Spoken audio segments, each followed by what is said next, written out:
More can speak to France 24 Senior Reporter James André. Hello to you, James. Hello.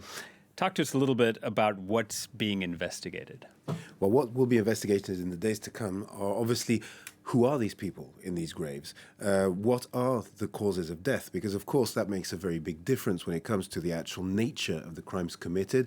It's interesting to note, though, that the burial site has been marked. There are crosses there, some of which are actually quite elaborate, or at least are not just like two sticks that have been taped together. So it doesn't appear as if it is, let's say, a site that was hidden or camouflaged in order to Cover up an atrocity.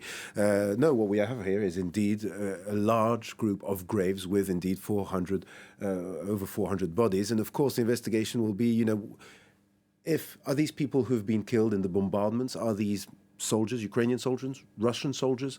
After all, the city was occupied for months, from the month of March. And indeed, of course, while many people will have died in the combat, then you will have potential cases. We'll have to see if some people have been tortured, have been bounded, have been executed. Then, of course, it's a complete different ballpark. But of course, yes, what we will have here is an in-depth investigation, at least also to find out who these people are and eventually hand the bodies back to their families for the unmarked or numbered graves. And then, of course, all this is building the case.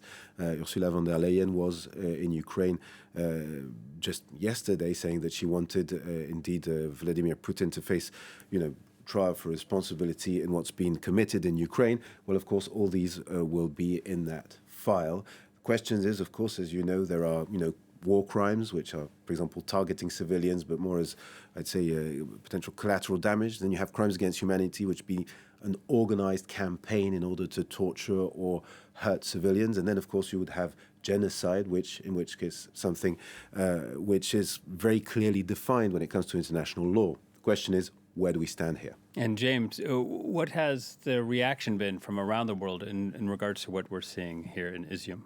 Well, for now, it does appear. Now, the UN has said we want to investigate. Countries are saying, right, we need to get the full picture. But we do remember Bucha, where Joe Biden had said, he'd said what we are seeing here amounts to genocide. The question is, of course, these situations are complex. Of course, the Ukrainians want to make sure that the world sees what's happening in their countries, that everybody stays mobilized in order to help them, to send them weapons, etc. And on the other hand, of course, a lot of political entities around the world and political leaders are also thinking of the aftermath of the day where eventually there will have to be some sort of settlement in order to stop this war. And of course, the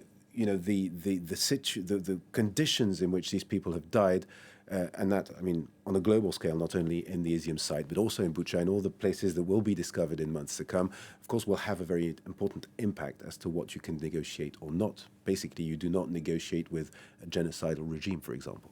All right, James, thank you very much. James André, France 24 Senior Reporter.